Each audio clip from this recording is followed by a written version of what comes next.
రోజైనా నా కళ ఏంటంటే ఏ రోజైనా వేణన్న పేరు మీద ఒక థియేటర్ రావాలి ఇక్కడ. వేణు ఏంటంటే స్టూడియో రావాలి ఇక్కడ. అట్లాంటి రోజు కోసం చూస్తున్నాను. అండ్ అట్లనే నాగారం, తంగాలపల్లి, జిల్లేల పేర్లు మర్చిపోతే క్షమించండి. బట్ కొల్లనూరు మీరు అందించిన సహాయ సహకారాలకి మనస్ఫూర్తిగా ధన్యవాదాలు. ఇక్కడికి వచ్చిన పెద్దవాళ్ళందరూ కూడా మనస్ఫూర్తిగా ధన్యవాదాలు. Thank you so much. Balu అన్న పెద్ద స్టార్ అయినా నాకు బాగా ఇష్టం. ఇవన్నీ వదిలేసి హైదరాబాద్ అంటే నేను రానన్నా, ఇక్కడనే బాగుంటుంది నాకు చెప్తుంటాడు. బట్ ఎనీవేస్ అందరికీ మనస్ఫూర్తిగా ధన్యవాదాలు. చూడని వాళ్ళు ఉంటే ఎప్పుడైనా చెప్పరు, ఇంకో నలుగురు చెప్పరు చూడమని. మీరు థియేటర్ రాకపోయినా పర్లేదు, కనీసం ఓటీటీ చూడకండి, చూడండి. ఇది మనసునే మన బతుకు చిత్రం బలగం. థ్యాంక్ యూ దర్శన. ఈ సిరిసిల్ల బిడ్డ మాట్లాడి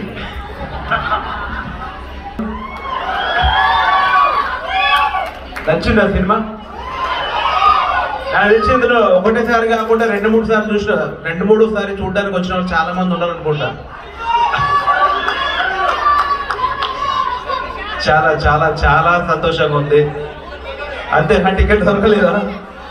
టికెట్లు దొరకని సినిమా చేశాను. నాకు తెలిసి 50 సంవత్సరాలు, అక్కడ పెద్ద 60 సంవత్సరాలు ఉంది. ఒక 60-70 సంవత్సరాలు, 80 సంవత్సరాలు ఉన్న ప్రేక్షకులు, అంటే ఒక 30-40 సంవత్సరాల నుంచి థియేటర్కి వెళ్ళలేని వాళ్ళు కూడా బలగంకి ఆ ఏజ్ వాళ్ళని కూడా వాళ్ళ మనవాళ్ళు, మనవరాళ్ళు, కొడుకులు, పిల్లలు సినిమాకి తీసుకొస్తున్నారంటే దట్ ఈజ్ బలగం. అంత మంచి హిట్ ఇచ్చారు మాకు ఈ బలగం సినిమాకి.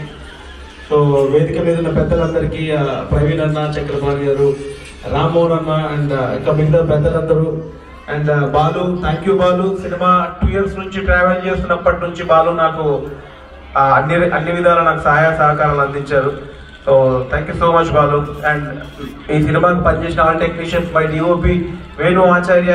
ఈ సినిమాని ఇంత అందంగా చెక్కింది ఇతను పేరు వేణు ఆచార్య. ఇతని పేరు వేనే, నా పేరు వేనే, అందుకే ఇద్దరు బాడీలు వేరైనా ఒకటే రకంగా చూసినాం సినిమాని. సో ఇదే కెమెరామెన్, ఇంకా చాలా మంది టెక్నీషియన్ ఉన్నారు. మా ఎగ్జిక్యూటివ్ ప్రొడ్యూసర్ రత్నం గారు ఉన్నారు, అండ్ కార్తీక్ ఉన్నాడు, రవితేజ. సో అందరికీ థ్యాంక్ యూ సో మచ్.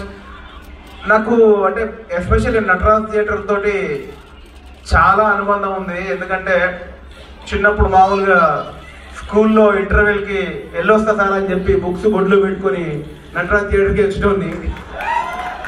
ఈ గోడ దాటి గోడ దుంకి ఎన్నిసార్లు థియేటర్కి వచ్చిందో మా నటరాజ్ థియేటర్ ఓనర్ గారు నన్ను, నాకు తెలిసి